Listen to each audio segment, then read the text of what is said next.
Udumo kuNkulunkulu kweliphezulu nokuthula emhlabeni kubantu abathokozelwa nguye. Babunsibando yakubingelela ndlalifa yezulu. Ngithi uJesu Kristu inkosi. Siyambonga uNkulunkulu wethu kakhulu, samdumisa abangcwele, akekho ufana naye. Kuba sikwazi ukubona usuku lwanamhlanje sithokozile kakhulu. Nokho-ke nginithumelela imeseji ekseni nginibikela inkinga engibhekene nayo. Iyalwa impi bazalwane kakhulu ayikancane. Kahlehle iqale phi lento? Iqale ngomsombuluko benze i-upgrade. I-upgrade efonini yami. Mase benze i-upgrade abakwa Samsung. Yaqala lapho ifone angangakwazi ukungena ngisebenzisa le app yokufona. Yebo le app yokufona enefone ecishe ifane ne-app yeka WhatsApp, kodwa ngisho leke i-app yokufona. Mangicindezela yona angangakwazi ukungena, angangakwazi ukusave abantu. Kodwa ngabasave through WhatsApp, ngangena kuyo le app ngendlela engena ngaku WhatsApp. Bazongizwa abayijwayele itechnology. Ayike nasebenza kanjalo usuku lonke lwayizolo emva kokuba i-upgrade kune system upgrade. Kutheke namhlanje ekseni mangivuka 1:30 njengoba ngijwayele ngiyasebenza ithe isuka vele anyamalala onke amagama. Kukho engikuthintile avela inyamalalela nje onke amagama. Kusho ukuthi anyamalala ngoba uWhatsApp awusakwazi phela ukuxoxa nale app yama contacts. Mayingasakwazi ukuxoxa ne-app yama contacts, kwase kuvela inamba zodwa. Angangazi ukuthi ubani engikhuluma naye, ubani makwenze njani. Ngase ngidecide ke ukuzama. Ngazama ke imizamo engizamile. Awukwazi ukusave abantu phela ngoba abantu basave ngamagama. Inamba unazo. Angikwazi ukusave abantu. Bafaka ubathini egroupini. Ngase ke ngizama ukunithumelela ke engizame kaningi ngithi ngibhizi ngikhuluma ivele icishe. Ngithi ngibhizi ngikhuluma ivele icishe ibuyele ku home screen. Ayike kodwa uNkulunkulu wangisiza ke ngakwenza ngakuthumela. Hayi ngabona ngikwazi ukusebenza. Ngizamile ke njengoba ngishilo ukuya kwa Vodacom.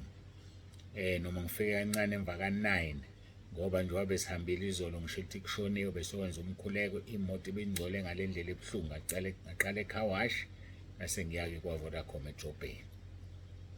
Bazamile abakwa Vodacom bahluleka. Bazame konke okusemandleni, bayicisha, bayenza konke abakwaziyo. Ama technicians akhona azashintshana ngayo, ahluleka. Ngispend isikhathi esikhulu lapho. Bagcina bethi ke uMTN wala eRichards Bay uno Samsung ngaphakathi, noma une-agent yakwa Samsung ngoba ngiphethe uSamsung angiye khona. Ngaya ke kwa MTN bafike bayizama nabo bahluleka. Base bethi ke bayayithatha bayisa kwa Samsung. Engikholwa ukuthi kuseThekwini, I don't know, iyolungiswa ibona ke bahlulekile nabo. Kwafanele ke ngitransfer uWhatsApp kule phone le ehluphayo, ngiulethe kwifone enye ifone le ngisebenza ngayo. Sa transfer uWhatsApp kuphela nama chats, ama messages akutransfer sakuletha ngapha. Yahamba ke leya phone, ihambile ifone sisebenza njalo.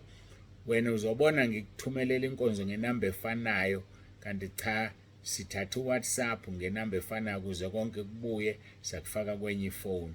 Kusebenza inamba efanayo kodwa ngikwenye ifone njengamanje. Yikho ngicabanga ukuthi ngizokwazi ukwenza inkonzo engacishi. Inkinga ke nakuyo lenye ifone ama contacts amagama eno awaveli, kuvela inamba nje kuphela. So lokho kusho ukuthi ngisebenza kanzima ngendlela emangalisayo.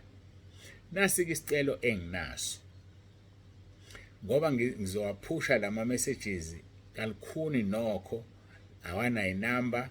Kodwa ke angazi ukuthi ungibhukhela ngizombhukhela kanjani. Ngibhekene nenkinga bafowethu enkulu ayencane.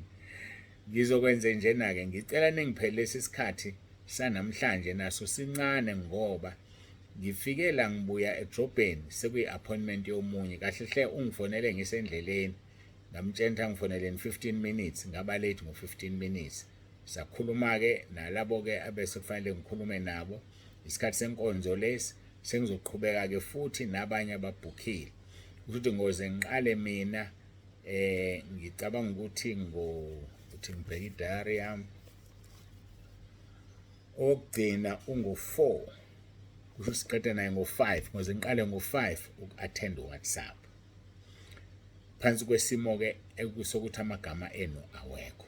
Ngiyacela-ke niqhubeke nokuma ningangithumeleli niqale ekuseni kusasa siye kusuku lwanamhlanje ngiphusha ngizozama ukuphusha okuphushekayo namhlanje ngicela niqale ekuseni kusasa ngiyaxolisa ngicela ukunqumela nje ngisho isikhathi sithi manje ngaqala ngabo 6 khona mina mangivuka ngiqede lo sekusele ngizophinda ngivuke ngaka1 ngiphendule onke lama messages kusukela ngomsombuluko kuze kube namhlanje ekseni sesimile-ke njengamanje kodwa ngizoqhubeka mina ngisebenze phansi kwaleso simo ngiphendule abaphendulekayo kusukela kusasa ngo-6 seningakhululeka ningithumelele nisebenzise inamba efanayo kodwa into engicelayo-ke manje umuntu uma engithumelela abhale igama lakhe isibongo sakhe nendawo akahlala kuyona ngoba senginiseva kabusha kwenye ifoni ngiyethemba kezwakala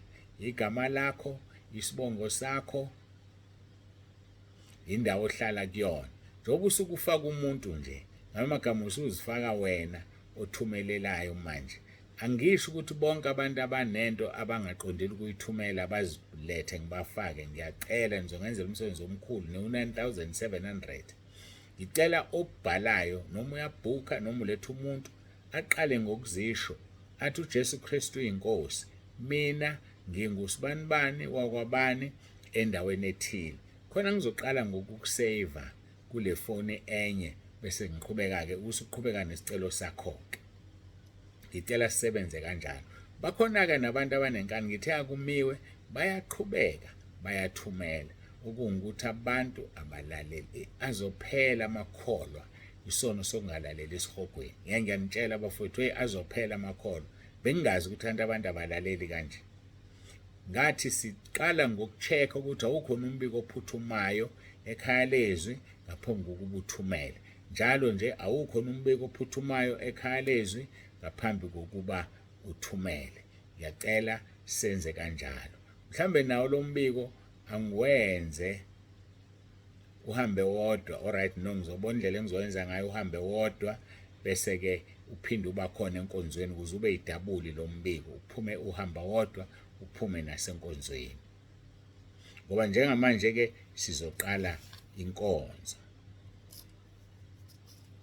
mhlambe kuzosiza ke kakhulu lokho siqale inkonzo sazi ukuthi siqalaphi lokhu kuzophinde kuphume kodwa uJesu Kristu uyinkosi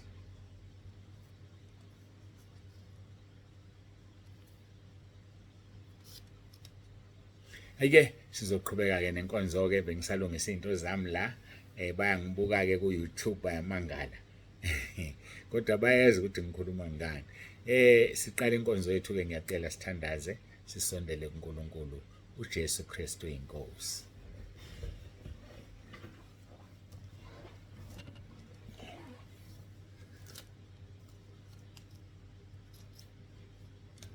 Baba wethu ongcwele baba wethu olungileyo uNkulunkulu onomusa siyathobeka phambi kobuso bakho siyakubonga Nkosi ngakho konke siyabonga Nkosi ithubo sipha lona akekho njengawe akekho ufana nawe udumo lonke silinikeza wena lokufanele iba nathi ke kule nkonzo ntshumayelo yasentabeni khuluma moyo ongcwele uzambule khuluma nebandla lakho khuluma Nkulunkulu wethu sikunikeza udumo lonke lungolwakho sikunikeza nembeko nenhlonipho ekufanele moyo ongcwele moya kaNkulunkulu moya weqiniso mduduzi uJesu Kristu inkosi amen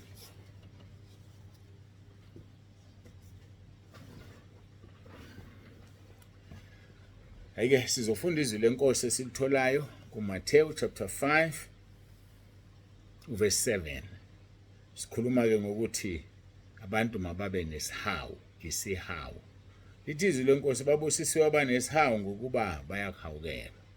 Babusisiwe abanesihawu ngokuba bayahawukela. Siqhubeke-ke sikhulumile izolo ngoJuda chapter 1 verse 22 and 23. Ngase ngithi namhlanje ngokugcinwa inkosi sizoke sibheke ukuthi kunamuphi umthelela, inamuphi umthelela into oyigqokile emzimbeni, inamuphi umthelela kuwe nakwabanye abantu.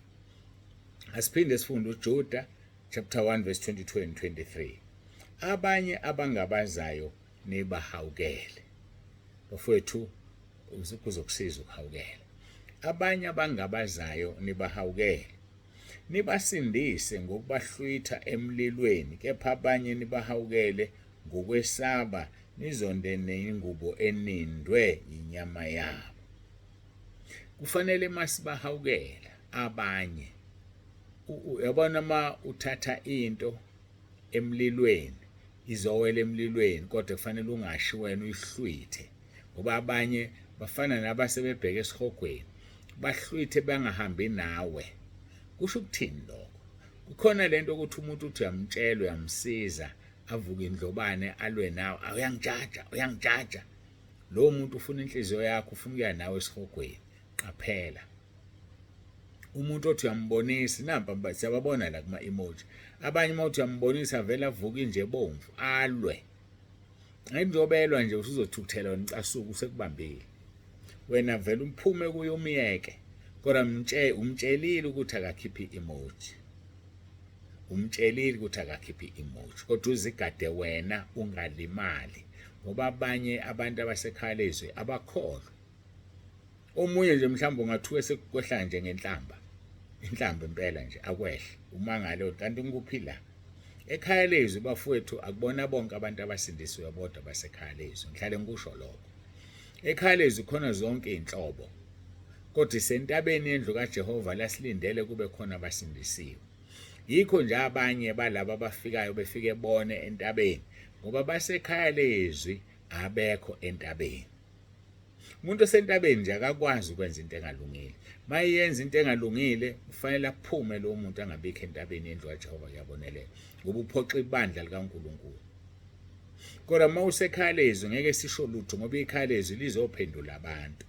Mawuphendula abantu awunankinga nokungakholwa kwabo ngoba ufuna bakholwe. Kodwa ebandleni sinenkinga nabantu abangakholwa ngoba sazi bazofunana, ngoba mhlambe baplantiwe usathane, bayama-devil worshippers. Asofuna ama-devil worshippers emabandleni bafowethu. Noma ngabe iliphi nje ibandla, asifuni i-devil worshipper. Kodwa ekhaya lezwi yamukelekile ukuzifunde, kodwa sizoyibeka endaweni yayo uma izodestroya. Hayi soyibeka endaweni yayo uma izodestroy. Siyamthanda uNkulunkulu wethu odalulayo. So ke ngakho bengidlula nje ke lapho ngicacisa. Kodwa ke gada umuntu umsiza, ungagcini usulimele.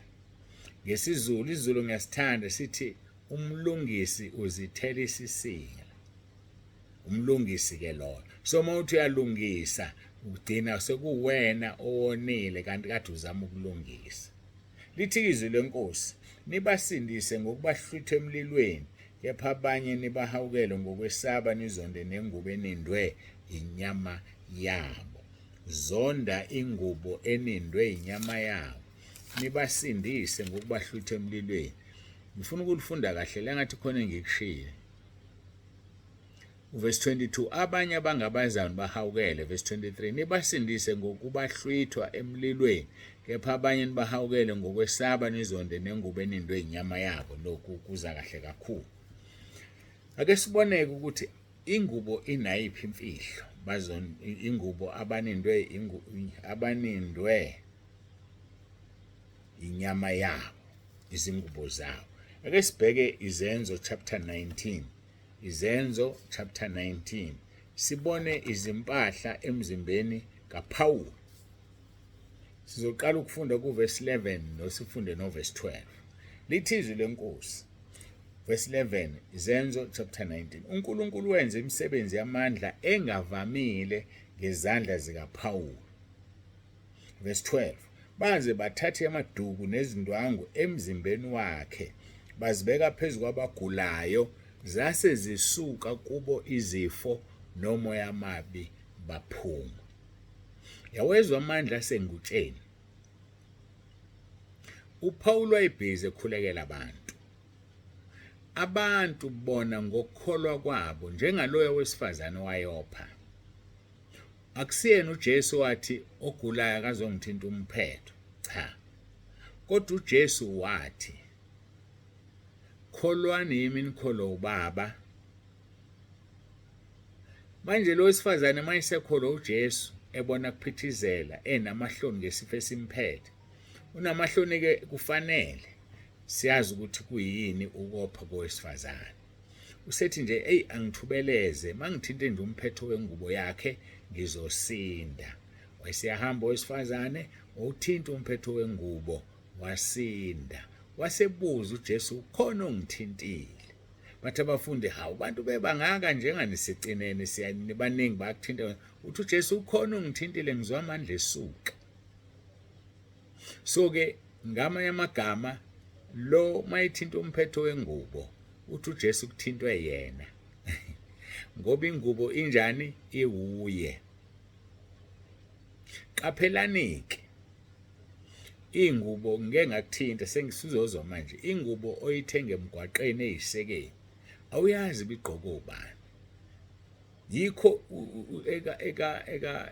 uJuda ethi nibasindise ngokubahlutha emlilweni kepha abanye nibahawukele ngokwesaba nizonde nengubo enindi inyama. Awucabange uma wena usindisi ukholwa ngazathu simbe kufanele uwashele isangoma. Yabona uzongena amadimoni esangoma ngoba zonde ingubo etininde inyama yesangoma ngoba kukhona kusona. Ngilapho la ngikhona. Zonda ingubo ebigqokwe umuntu oyisifebe ngoba uzongenwa inkanuko. Zonda ingubo yomuntu onolaka ngoba uzongenwa ulaka. Zonda bafowethu lithi izizonda. Nizonde nengubo enindwe inyama.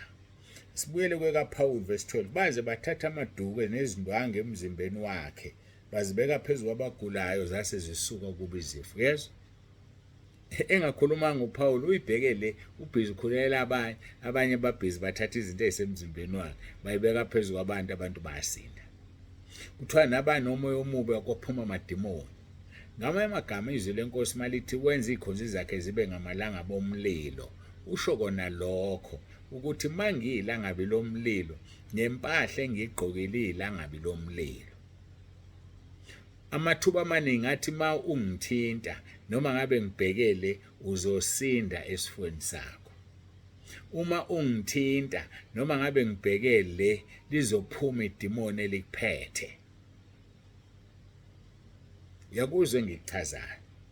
Akufanele kube umfundisi othi wozani nginishaya ngethawula, wozani nizongithinta. Uthi uJesu siyobeka izandla kwabagulayo basinde, kodwa amandla asinika wona ukuthi ngokukholwa komuntu. Njengoba noJesu akambizanga owesifazane azomthinta umphetho. Cha. Kodwa ukholo lwasuka kowesifazane wathi mangithinta umphetho wakhe. So nawe ukholo olusuka kuwe ukuthi mangikhawula umfundisi ngahle nginqamuke lokopha kwami. Mangikhawula umfundisi Nkosi malusukele lidimoni lolaka elikimi. Uyayibona into engishoyo? So ke akuthina befundisi okufanele sithi abantu abenze lezi zinto ngoba thina sibeka isandla silikhuze ngomlomo idimoni liphume. Kodwa kumzalwane uyena ngesikhathi sakhe asithandayo nangokukholwa kwakhe ozothi mangenze u1 2 no 3 ngizobusinda. Yayibona lonto le sisebenza kanjalo. Ningabe ke senihamba nithi abantu abanithinte uthatha iduku lakho noma ishirt umfundisi ukukhumula ukushaye ngevest uthi thintani lana nonke enkulu nizosinda. Akwenziwa lokho ngoba laba bantu sebezokhonza ini leli thawula noma leli shirt lakho. Akuphume kumuntu ngenxa yokukholwa. Kwakukwenzeka ngiyakhumbula mina sisanda uqala la ukukhonza, I should believe kwaku 2011 mangewona 2012 at the beginning. Mase siya ke enkonzweni siyokhonza phakathi nezinsuku kwangeyona iSunday mangabe ngisakhumbula kahle. Masiya ngiyayibona ingane zesontweni ngiyidlula ngemoto kwasekuseduze engazigibelisike. Wasekuseduze impela kakhulu mhlawumbe wangekuphela 3 minutes angene egate. Hawu usiyasukuma uyafakaza. Angeneke lapho sisengaphandle sibingelelane sonke siqhawulane kube mnandi singene enkonzweni. Isikhathi sokufakaza usiyasukuma lo mntwana uthi kade ngigula and ngempela babehamba kancane mina ngithi bahamba kancane ngoba abantu baeli. Uthi kade ngigula ngakwazi nokuhamba la indleleni ngize esontweni. Kodwa nginele ngafe ngaqhawula ubaba uNtsibande ngasinda. Uthi ngisindile njengamanje ngiyaphila. Uyayibona lento le ngangingazi mina. So ilokho okufunakalayo. Ayisambe sithi uzani nizongixhawula abazalwane nizosinda. Akwenziwa njalo. Sibabeka izandla ngegama lenkosi yethu uJesu Kristu basinde. Bese kuba umuntu ngokukholwa kwakhe othi uma ngenze ukuthi ngiyazi ngizosinda akholwe ngempela abesesinda. Sikuphike sila ekuthenini abanye nibasindise ngokubahlutha emlilweni kepha abanye nibahawukele ngokwesaba nizonde nengubeni indinyama yabo. Usiyabona ke amandla asengubeni. Amandla asengubeni anzima. Nibathwale ngomkhuleko bazalwane. Labo mama banobaba bangakholwa. Ubuyamwashela, uyamayinela, ulwa nemimoya namadimoni akulo baba asempahleni yakhe ngoba unkosikazi fanele awashe fanele ayini. Ibhlungu leyo nto. Kodwa uNkulunkulu uthe ngeke silingwe ngaphe kwamandla ethu kanye nokulingwa uzobeka indlela yokunqoba. Ngifuna nizwe kahle le. Ningabe senijikela abakhonyana nithi anisabenzela izinto. Wena ngenxa yokuthi leli shethi selibanjwe ezakhe izandla ilanga lomlilo lizofike lishisa idimoni kuye. Lotshwala, lolaka, lobufebe, lokuphinga liphume uma uthandaze kahle. Kodwa mawuhlulekile ukuthandaza kahle lizongena kuwe idimoni lobufebe, ukuphinga, ulaka na yonke lento. So thina sihlale sikumoya. Uhlala ubamba umkhosi ngekhathi zakho. Uhlala ushisa. Mhlawumbe uzoyinqumela ngiyalinganisa ngisho ukuthi kwenze. Njalo nje mina mangiwashela ubaba ngizoba semkhosini. Angizoyithinta nje impahla kaBaba mina ngidlile.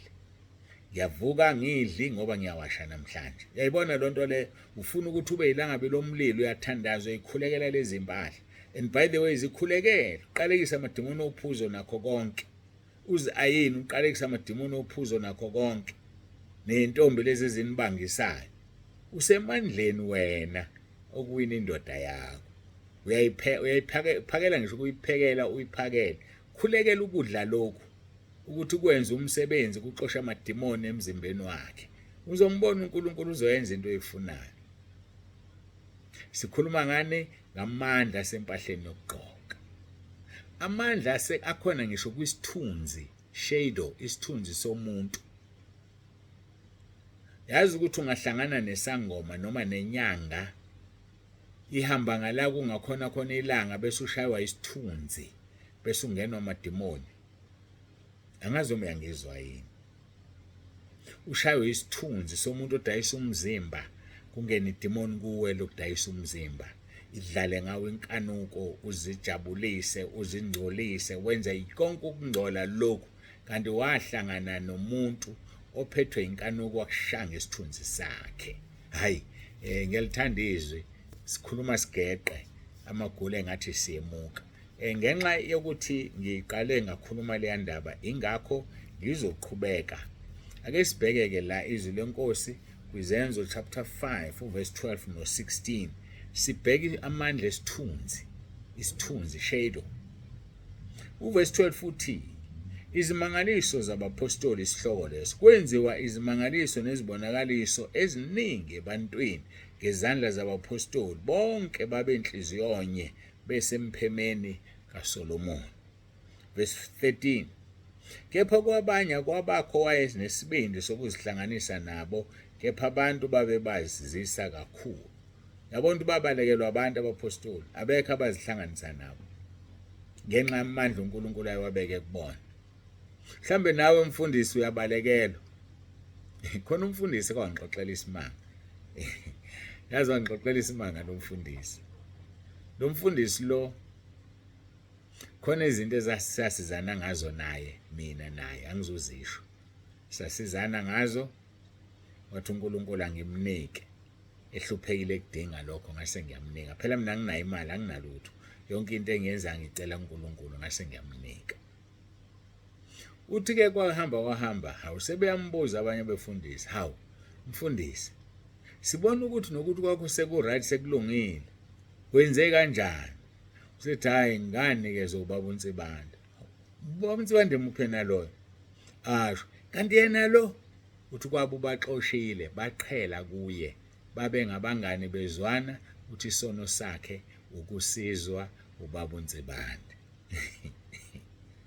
So ngamanye amagama imisebenzi kaNkulunkulu iqhelisa abantu bakaSathane kuwe. Ubungaboni indaba kaSathane. Mina ngikhuluma ngabefundisa abanye ababe ngabangani bakhe baqhela ngoba esizwe ubaba uNsibanda. Ake siphinde lo verse 13 uthi kepha kwabanye kwabakho wayenesibindi sokuzihlanganisa nabo abapostoli ngenxa yemisebenzi abayenzayo. Bahlehla abantu njengoba behlehla nakuJesu nje abaFarisi. Verse 14 lisithi benezelwa kakhulu abakholwa inkosi, abaningi nabesilisa nabesifazane. Verse 15 ngangokuba bakhiphela phandle emigwaqeni abagulayo, bebabeke emacansini nasezinhlakeni, kuze kuthi lapho eza uPetro isithunzi nje sakhe sisithibeze abanye kubo. Yezwa ke isithunzi sisithibeze abanye kubo. Verse 16 kwabuthana nesixuku esivela emzini ezungeze iJerusalema, baletha abagulayo nabakhathazwa ngawomoya abangcolileyo, baphulukiswa bonke.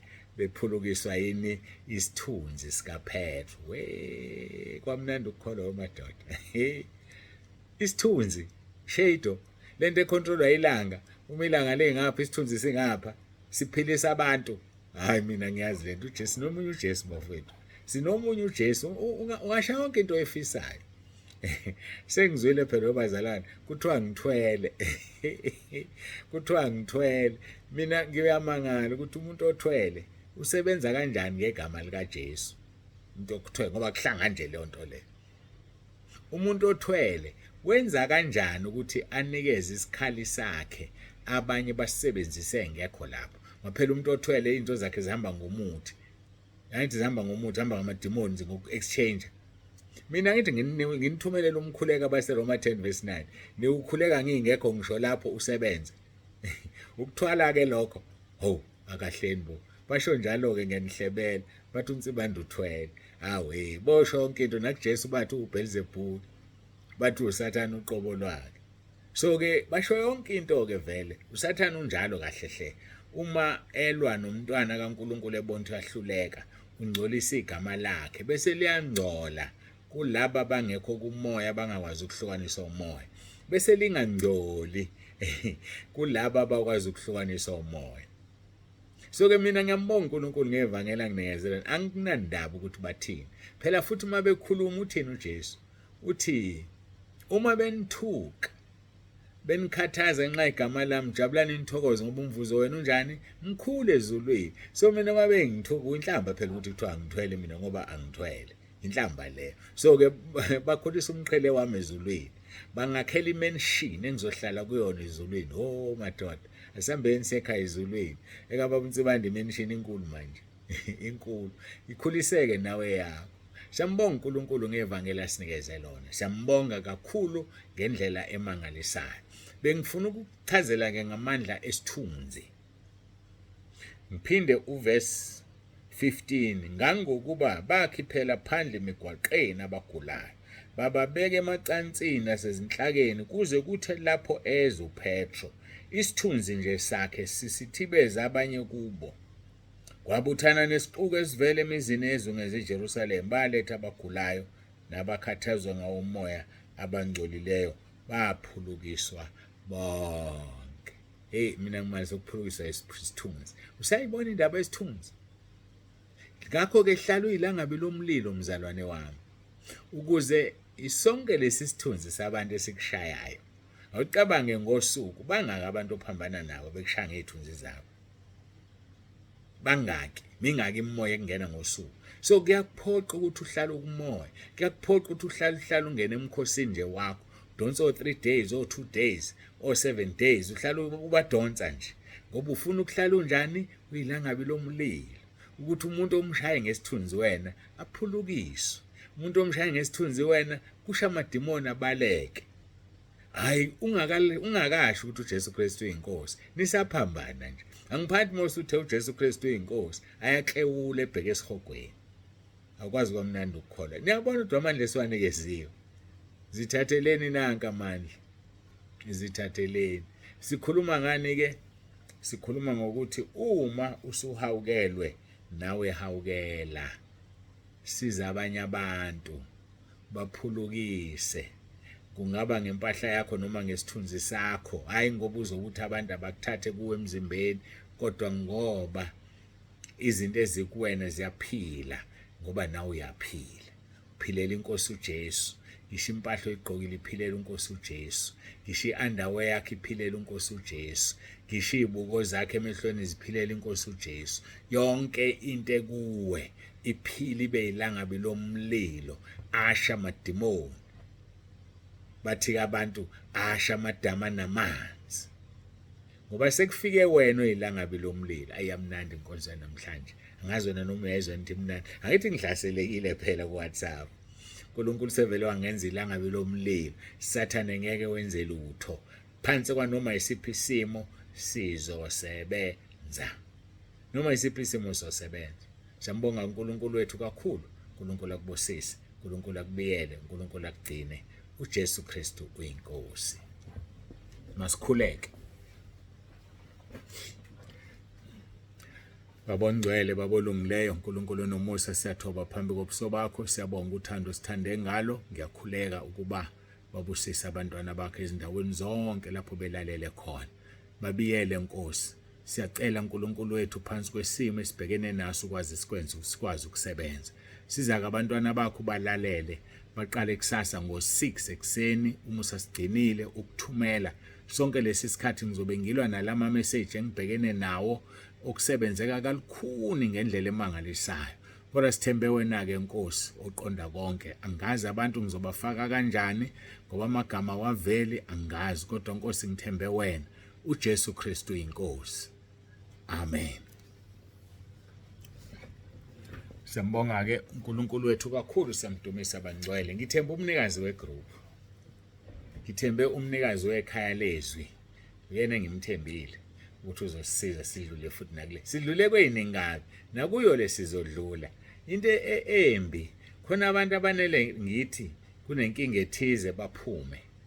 Angazi ukuthi inkinga yabi kuphi baphume. Hayi ke akulutho. Impilo yabo nabo. Umuntu eyikhethele. You have a choice. Ukhetha ukuphila noma ukhetha ukufa. Uthi uNkulunkulu ubekile ukuphila. Thatha ukuphila.